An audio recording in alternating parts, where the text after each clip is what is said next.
Um sermão entregue na manhã de sábado, dia 21 de dezembro de 1856, por Charles Haddon Spurgeon, no Muswell. Vá para casa, para seus amigos, e conte-lhe quão grandes coisas o Senhor fez por ti, e teve compaixão de ti. Marcos capítulo 5, versículo 19. O caso do homem aqui mencionado é muito extraordinário, ocupa um lugar entre as moradias da vida de Cristo, talvez tão importante quanto qualquer coisa registrada por qualquer um dos evangelistas. Este pobre miserável, possuído por uma religião de ídolos e de espíritos malignos, e foi levado a algo pior do que a loucura. Fixou sua morada entre as tumbas, onde habitava de noite e de dia, e era o terror de todos os que por ali passavam. As autoridades tentaram contê-lo. Ele havia sido preso por grilhões e correntes, mas nos paroxismos de sua loucura, ele rasgou as correntes em pedaços e quebrou os grilhões em pedaços. Tentativas foram feitas para recuperá-lo, mas nenhum homem poderia domá-lo. Ele era pior do que os animais selvagens, pois eles podiam ser domados, mas sua natureza feroz não cederia. Ele era uma desgraça para si mesmo, pois corria pelas montanhas noite e de dia, chorando e uivando de medo, cortando-lhe com as pernas afiadas e torturando seu pobre corpo de maneira mais assustadora. E Jesus Cristo passou, e ele disse aos demônios: saiam dele. O homem foi curado em um momento. Ele caiu aos pés de Jesus. Ele se tornou um ser racional, um homem inteligente. Sim, o que é mais, um convertido ao Salvador. Em gratidão ao seu libertador, ele disse: Senhor, eu te seguirei, quer vais ou não. Serei seu companheiro constante e teu servo. Permita-me ser assim. Não, disse Cristo. Eu estimo esse motivo. É uma gratidão a mim. Mas se você mostrar sua gratidão e vá para casa, para seus amigos, e conte-lhe quão grandes coisas o Senhor fez por ele e teve compaixão de ti. Agora, isso nos ensina um fato muito importante, a saber que a verdadeira religião não quebra os laços do relacionamento familiar. A verdadeira religião raramente invade aquela sagrada, eu quase disse, aquela instituição de vida chamada lá. Não separa os homens de suas famílias e os torna estranhos à sua carne e sangue. A superstição fez isso. Uma terrível superstição que se chama cristianismo separou os homens de sua espécie. Ora, mas a verdadeira religião nunca o fez. E se eu fosse permitido fazer tal coisa, eu procuraria o eremiteria em sua caverna solitária, iria até ele e diria: amigo, se você é o que professa ser, um verdadeiro servo do Deus vivo e não um hipócrita, como eu acho que você é, e se você é um verdadeiro crente em Cristo e quer mostrar o que ele fez por você, derrube aquele jarro, coma o último pedaço de seu pão, deixe esta caverna sombria, lave-se o seu rosto, desamarre seu cinto de cânhamo, e se quiser mostrar sua gratidão, vá para casa, para seus amigos, e conte-lhe as grandes coisas que o Senhor fez por eles. Você pode edificar as folhas secas da floresta. As feras podem aprender a adorar aquele Deus a quem sua gratidão deve se esforçar para honrar. Você espera converter essas rochas e despertar os ecos em canções. Não volte. Habite com seus amigos, recupere seu parentesco e com os homens e unam-se novamente com seus semelhantes, pois esta é a maneira provada por Cristo de mostrar gratidão. E eu ia a todos os mosteiros e conventos e dizia aos monges: saiam, irmãos, saiam. Se vocês são o que dizem ser servos de Deus, vá para casa, para seus amigos. Chega dessa disciplina absurda. Não é o governo de Cristo. Você está agindo de maneira diferente do que ele gostaria que você fizesse. E vá para casa. E as irmãs de misericórdia, nós diríamos: sejam irmãs de misericórdia de suas próprias irmãs. Vá para casa, para seus amigos. Cuide de seus pais idosos. Transforme suas próprias casas em conventos. Não se sente aqui alimentando seu orgulho por uma desobediência à regra de Cristo, que diz: vá para casa, para seus amigos. Vá para casa e conte-lhe quão grandes coisas o Senhor fez por você e teve compaixão de você. O amor de uma vida solitária e ascética, que alguns disseram uma virtude divina, não é nem mais nem menos que uma doença da mente. Nas épocas em que havia pouca benevolência e, consequentemente, poucas mãos para construir asilos para lunáticos, a superstição supria a falta de caridade, e homens e mulheres tolos permitiam a indulgência de suas fantasias em refúgios isolados ou na preguiça fácil. Jung disse com muita verdade: os primeiros sintomas seguros de uma mente saudável são o descanso do coração e o prazer encontrado em casa. Evitem, meus amigos, acima de tudo, aquelas concepções românticas e absurdas de virtude que são filhas da superstição e inimiga da retidão. Não fique sem afeição natural, mas ame aqueles que estão ligados a você pelos laços da natureza. A verdadeira religião não pode ser inconsistente com a natureza. Nunca pode exigir que eu me abstenha de chorar quando meu amigo morrer. Jesus chorou. Não pode me negar o privilégio de um sorriso quando a providência olha favoravelmente para mim. E pela primeira vez Jesus alegrou-se em espírito e disse: Pai, eu te dou graças. Não fez um homem dizer ao seu pai e sua mãe: não sou mais seu filho. Isso não é cristianismo, mas algo pior do que os animais fariam, e o que nos levaria a ser totalmente separados de nosso semelhante, e andar entre eles como se não tivéssemos parentesco com eles. Para todos os que pensam que uma vida solitária deve ser uma vida de piedade, eu diria, é a maior ilusão. A todos os que pensam que devem ser boas pessoas é que rompem os laços de relacionamento, os melhores são os que os mantêm. O cristianismo torna um marido melhor, torna a esposa uma esposa melhor do que antes. Não me isenta de seus maiores deveres de filho, faz de mim um filho melhor e de meus pais melhores. Em vez de enfraquecer meu amor, isso me dá uma nova razão para minha afeição. E aquele a quem antes amava como meu pai, agora amo como meu irmão e colaborador em Cristo Jesus. E ela a quem reverenciei como minha mãe, agora amo como minha irmã no pacto da graça, para ser minha para sempre, no estado que está por vir. Suponha que nenhum de vocês que o cristianismo foi concedido para interferir nas famílias, destina-se a cimentá-los e os torná-los lares que a própria morte jamais separará, pois os amará no feixe da vida com o Senhor, seu Deus, e reúne os vários indivíduos do outro lado do dilúvio. Agora, vou apenas contar um motivo pela qual selecionei meu texto. Eu pensei comigo mesmo: há um grande número de jovens que sempre vêm me ouvir pregar. Eles sempre lotam os corredores da minha capela e muitos deles se converteram a Deus. Agora, chegou o dia de Natal novamente e eles estão indo para casa para ver seus amigos. Quando chegarem em casa, vão querer uma canção de Natal à noite. Acho que vou sugerir uma lá para deles, mas especialmente para aqueles que foram convertidos recentemente. Darei a ele um tema para seu discurso na noite de Natal. Não pode ser tão divertido quanto a nova da glória de Deus, mas serão tão interessantes para os cristãos. E será o seguinte: vá para casa e conte aos seus amigos que o Senhor fez por você, por suas almas, e como Ele teve compaixão de você. De minha parte, gostaria que houvesse 20 dias de Natal no ano. Raramente os jovens podem se encontrar com seus amigos. É raro que todos possam ser unidos como famílias felizes.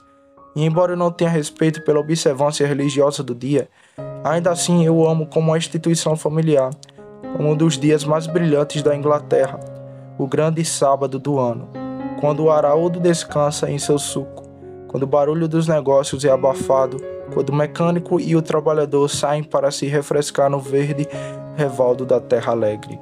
Se algum de vocês é patrão, perdoe-me a digressão, quando respeitosamente imploro que pague a seus servos o mesmo salário no dia de Natal, como se estivessem trabalhando. Tenho certeza de que suas casas ficarão felizes se você fizer isso. É injusto para você fazê-lo festejar ou jejuar, a menos que você dê a eles recursos para festejar e se alegrar naquele dia de alegria. Mas agora vamos ao assunto. Estamos indo para casa para ver nossos amigos, e aqui está a história que alguns de nós temos para contar. Vá para casa para seus amigos e conte-lhe quão grandes coisas o Senhor fez por você e teve compaixão de você. Primeiro, aqui está o que eles devem contar. Então, em segundo lugar, por que eles devem contar isso? E então, em terceiro lugar, como eles deveriam contar? Primeiro, aqui está o que eles devem dizer. Deve ser uma história de experiência pessoal. Vá para casa, para seus amigos, e conte-lhes quão grandes coisas o Senhor fez por você e teve compaixão de você. Você não deve ir para suas casas e imediatamente começar a pregar. Isso você não é ordenado a fazer. Você não deve começar a abordar assuntos doutrinários e discorrer sobre eles. e se esforçar para levar as pessoas a seus pontos de vista e sentimentos peculiares. Você não deve ir para casa com várias doutrinas que aprendeu recentemente e tentar ensiná-las. Pelo menos você não é ordenado a fazê-lo. Você pode, se quiser, e ninguém deve impedi-lo. Mas você deve ir para casa e contar não no que acreditou, mas no que sentiu, o que realmente sabe ser seu. Não as grandes coisas que você leu, mas as grandes coisas que o Senhor fez por você. Não apenas o que você viu feito na grande congregação e com grandes pregadores que voltaram para Deus, mas o que o Senhor fez por você. E marque isso. Nunca há uma história mais interessante do que aquela que um homem conta sobre si mesmo. A rima do antigo marinheiro deriva muito de seu interesse, porque o homem que a contou era o próprio marinheiro. Sentou-se aquele homem cujo dedo era magro, como o dedo da morte, e começou a contar aquela triste história do navio no mar na grande calmaria, quando coisas viscosas rastejavam com patas sobre o mar reluzente. O convidado do casamento ficou quieto para ouvir, pois o velho era isso mesmo a história.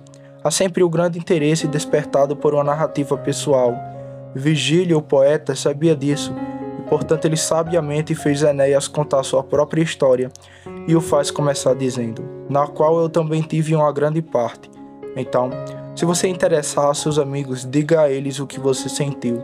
Conte-lhes como já foi um pecador perdido e abandonado, como o Senhor se encontrou com você, como você dobrou seus joelhos e derramou sua alma diante de Deus, e como finalmente você pulou de alegria, pois você pensou ter ouvido Ele dizer dentro de você, eu mesmo sou aquele que apaga as tuas transgressões, por amor do meu nome. Conte a seus amigos uma história da sua própria experiência pessoal. Observe a seguir, que deve ser uma história da graça gratuita. Não é, conte a seus amigos quão grandes coisas você mesmo fez, mas quão grandes coisas o Senhor fez por você.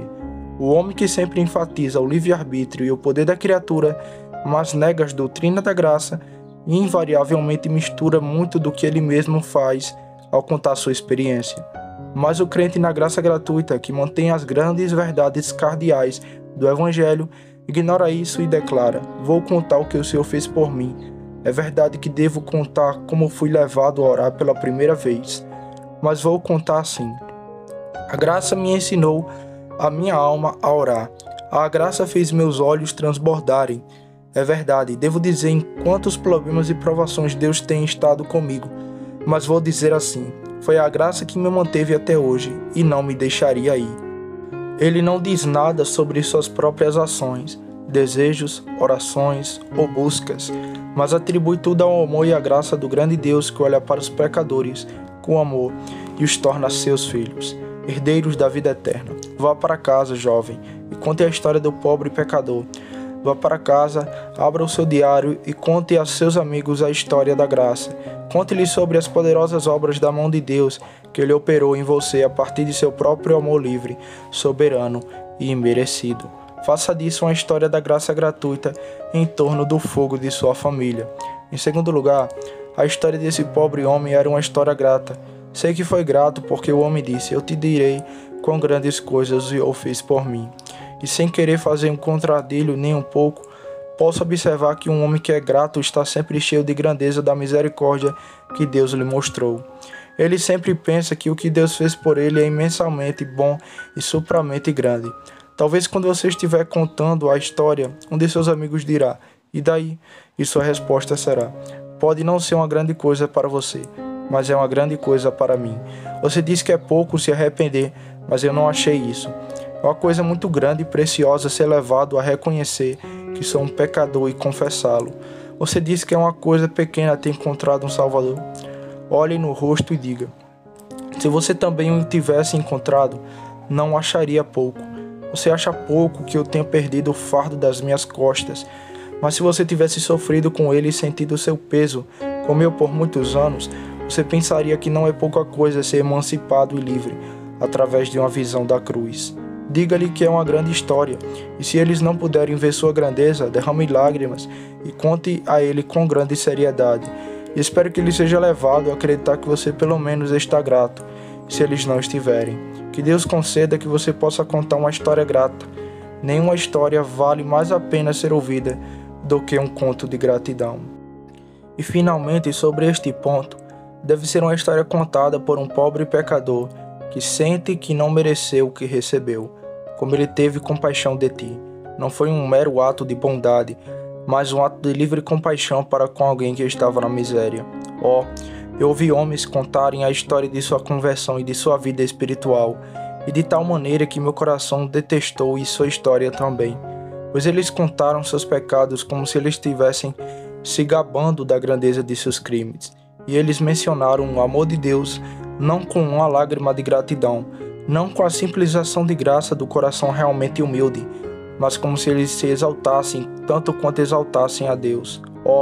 Quando contamos a história de nossa própria conversão, eu faria com profunda tristeza, lembrando o que costumávamos ser, e com grande alegria e gratidão, lembrando quão pouco merecemos essas coisas. Certa vez, eu estava pregando sobre conversão e salvação, e senti dentro de mim, como os pregadores costumam sentir, que era apenas um trabalho árduo contar essa história, e um conto monótono e enfadonho era para mim. Mas de repente o pensamento cruzou minha mente. Ora, você mesmo é um pobre pecador perdido e arruinado. Conte como você o recebeu. Comecei a falar da graça de Deus, conforme você confia que você mesmo a sente. Ora então, meus olhos começaram a ser fontes de lágrimas. Aqueles ouvintes que haviam acenado com a cabeça começaram a se iluminar e ouviram porque estavam ouvindo algo que o próprio homem sentia e que reconheciam como verdadeiro para ele. Se fosse, não era verdade para eles. Conte sua história, meus ouvintes, como pecadores perdidos. Não vá para sua casa e entre em sua casa com um ar arrogante, como se dissesse: aqui está um santo que voltou para a casa dos pobres pecadores para contar-lhe uma história. Mas vá para casa como pobre pecador, e quando você entrar, sua mãe se lembra que você costumava ser. Você não precisa dizer a ela que houve uma mudança. Ela notará se for apenas um dia em que você estiver com ela. E talvez ela diga: João, que mudança é essa em você? E se ela for uma mãe piedosa, você começará a contar a ela a história. E eu sei, por mais que você seja homem, você não vai corar quando eu contar. Ela colocará os braços em volta de seu pescoço e o beijará, como nunca antes beijou.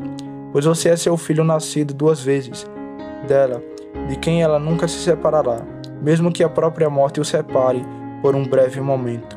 Vá para casa, então, e conte a seus amigos que grandes coisas o Senhor fez por você, e como Ele teve compaixão de você.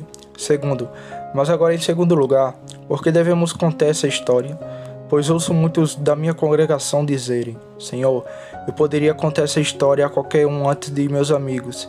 Eu poderia ir à sua sacristia e contar-lhe algo sobre o que provei e manuseei na palavra de Deus, mas não poderei contar ao meu pai, nem à minha mãe, nem a meus irmãos, nem a minhas irmãs.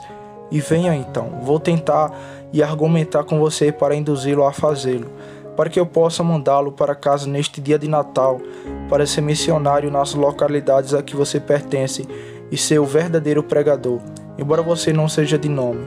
Queridos amigos, conte esta história quando forem para casa. Primeiro, por causa do seu mestre.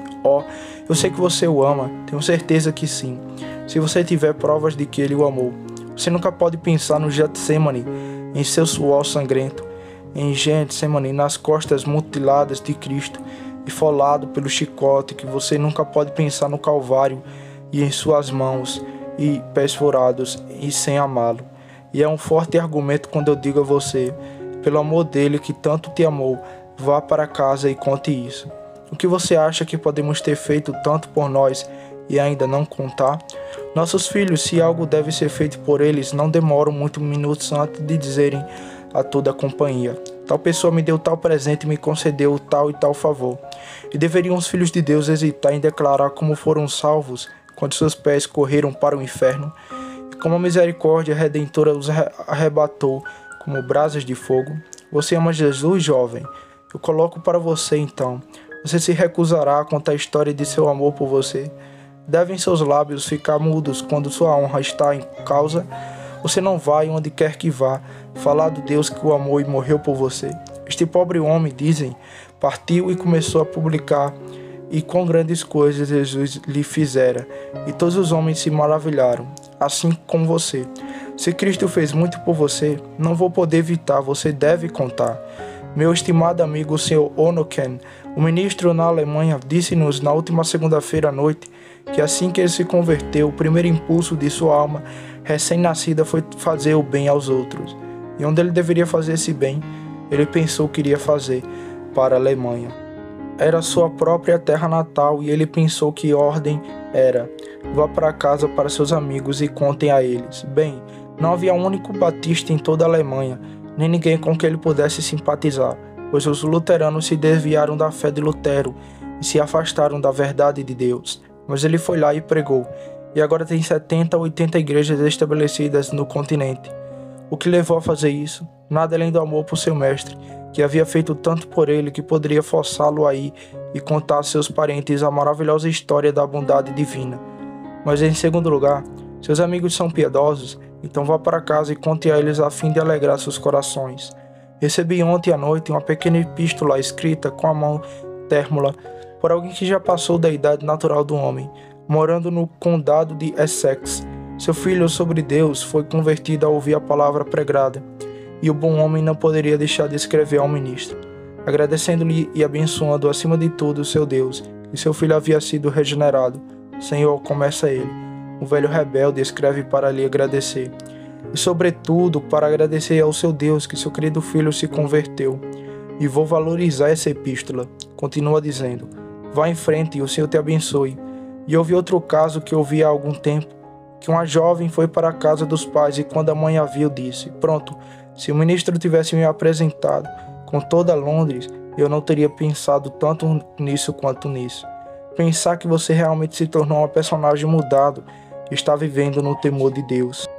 Oh, se queres fazer saltar dentro dela o coração da tua mãe e alegrar o teu pai, se queres alegrar aquela irmã que te mandou tantas cartas, que às vezes lês contra um poste com um cachimbo na boca, vai para casa e diga à sua mãe que seus desejos foram todos realizados e suas orações foram ouvidas, que você não vai mais zombar dela por causa de sua aula na escola dominical, e não vai mais rir dela porque ela ama o Senhor, mas que você irá com ela para a casa de Deus, pois você ama a Deus e disse: seu povo será o meu povo e o seu Deus será o meu Deus, pois tenho esperança de que o seu céu será o meu céu para sempre. Oh, que coisa feliz seria se algum dia aqui que desviaram voltasse para casa. Tive o privilégio há pouco tempo de pregar para uma nobre instituição para a recepção de mulheres que levavam vidas abandonadas.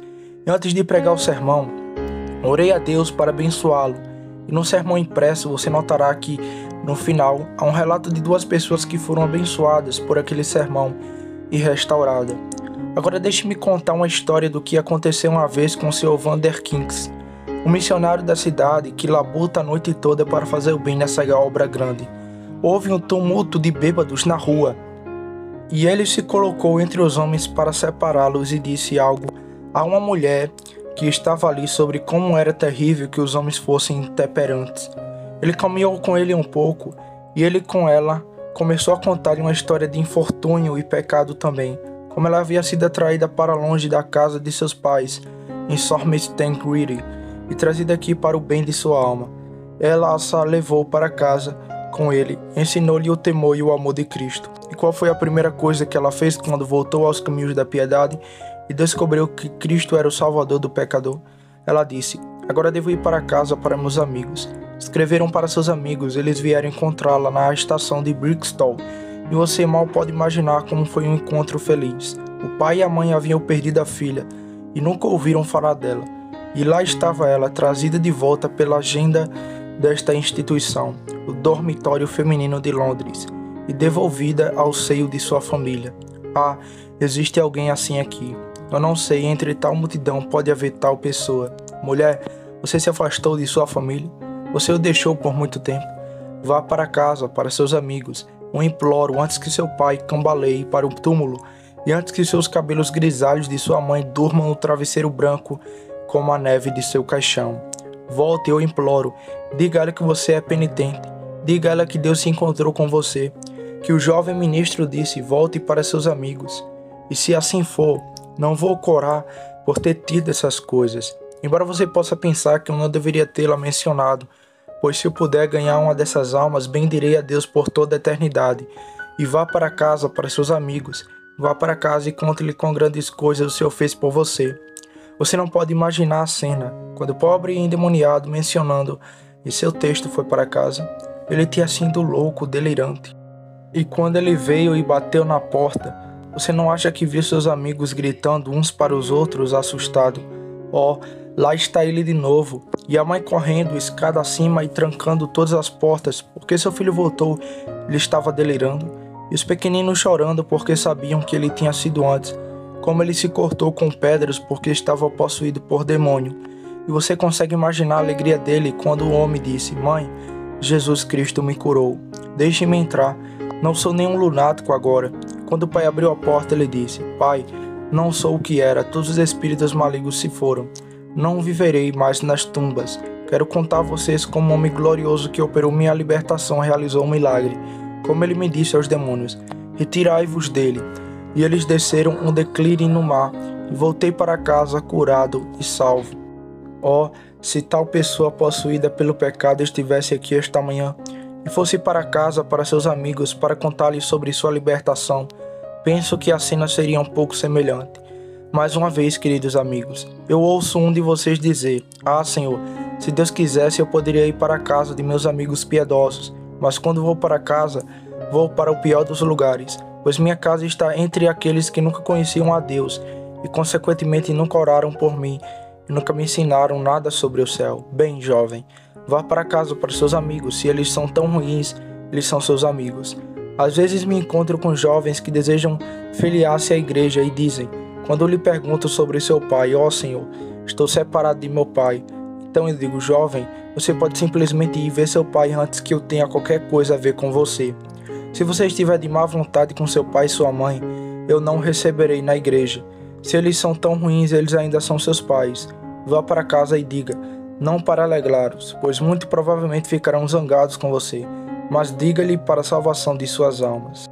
Espero que quando você estiver contando a história de que Deus fez por você, eles sejam guiados pelo Espírito a desejar a mesma misericórdia. Mas vou te dar um conselho: não conte essa história para seus amigos ímpios quando eles estiverem todos juntos, pois eles vão rir de você. Pegue um por um, quando puder pegá-lo sozinho, e comece a contar a eles e ouvirão com seriedade. Era uma vez uma senhora muito piedosa que mantinha uma hospedaria para rapazes. Todos os rapazes estavam muito alegres e eles queriam dizer algo sobre religião. Ela introduziu o assunto e foi imediatamente encerrado com a risada. Ela pensou consigo mesma: eu cometi um erro. Na manhã seguinte, depois do café da manhã, quando todos estavam saindo, ela disse a um deles: Senhor, gostaria de falar com o senhor um momento. E levando de lado para outra sala, ela conversou com ele. E na manhã seguinte ela tomou outro, e na manhã outro também. E agradou a Deus abençoar sua simples declaração, quando foi dada individualmente. Mas sem dúvida, se ela tivesse falado com eles todos juntos, eles teriam apoiado um ao outro rindo dela com desprezo. Repreenda um homem sozinho. Um verso pode atingi-lo enquanto um sermão voa. Você pode ser um meio de trazer um homem a Cristo, que muitas vezes ouviu a palavra e apenas riu, mas que não pode resistir a uma admoestação gentil.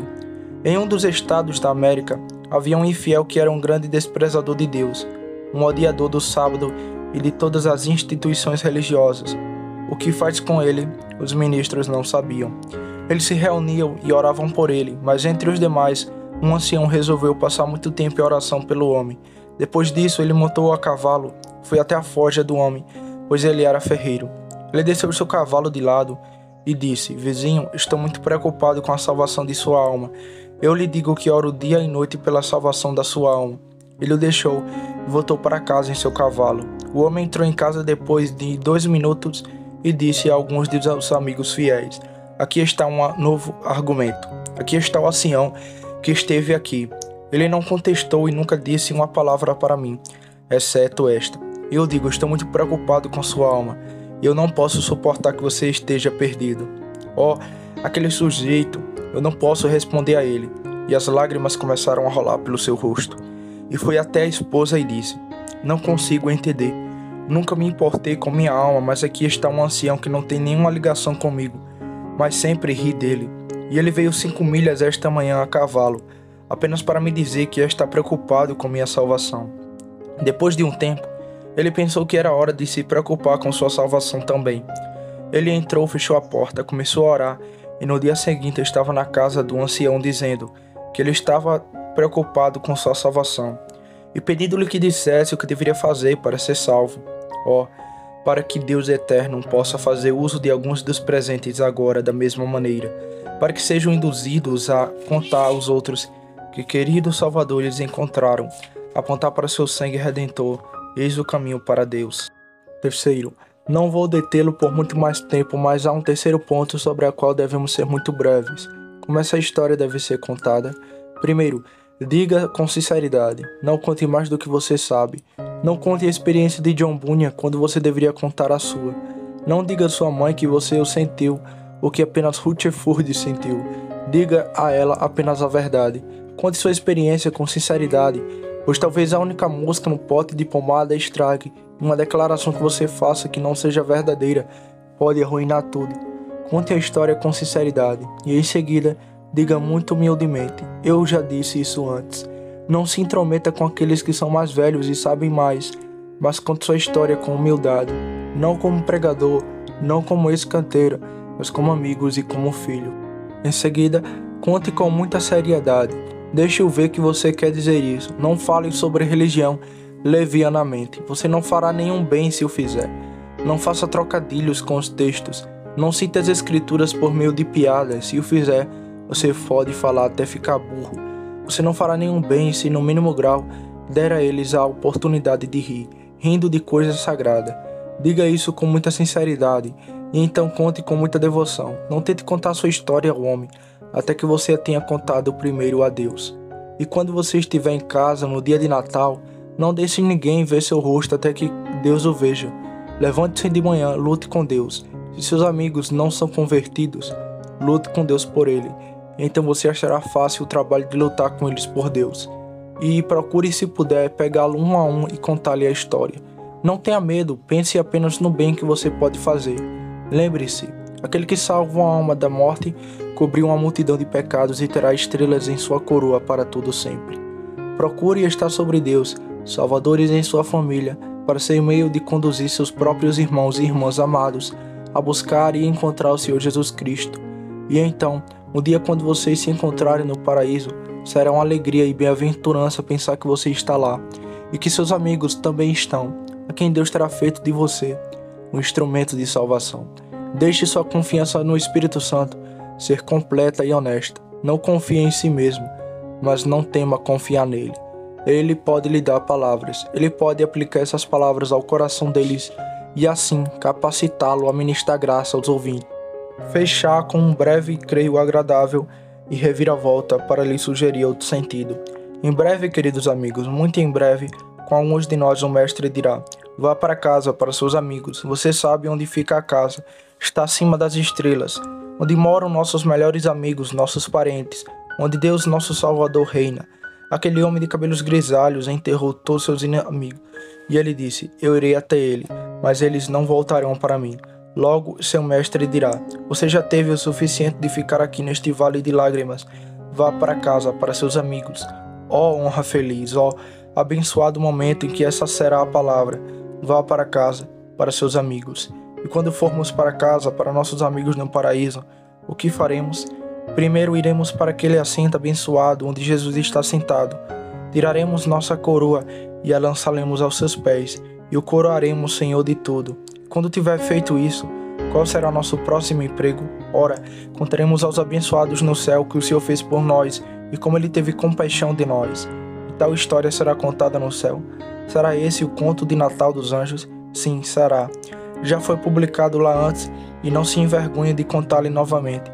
O Jesus já o contou antes. E ao chegar em casa, reúne seus amigos e vizinhos e diz: alegrai-vos comigo, pois encontrei a minha ovelha que estava perdida.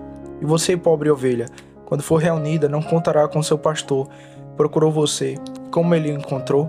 Você não vai se sentar nos pardos gramados do céu e contar a história de sua própria redenção. Você não vai falar com seus irmãos e irmãs e dizer-lhe como Deus amou e trouxe até o lar? Talvez você diga: será uma história muito curta. Ah, seria se você pudesse escrever agora.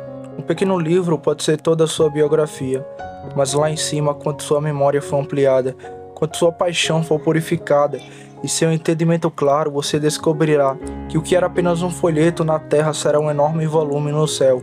Você vai contar uma longa história lá da graça sustentadora, restritiva e constrangedora de Deus. E eu acho que quando você fizer uma pausa para deixar outra conta da história e depois outro, você finalmente, quando estiver no céu por 1000 anos, irrompa e exclame: ó santos, tendo algo mais a dizer. Novamente eles contarão suas histórias e novamente você os interromperá com: ó amado, pense em outro caso da misericórdia libertadora de Deus. E assim você continuará dando-lhe temas para canções, encontrando-lhe um material para urdidura e trata de sonetos celestiais. Vá para casa e logo dirá: vá para casa para seus amigos e conte-lhe quão grandes coisas o Senhor fez por você e teve compaixão de você. Espere um pouco, permaneça em seu lazer e logo você será reunido na terra do futuro, no lar dos abençoados, onde felicidade sem fim será sua porção. Deus conceda uma bênção por amor do seu nome.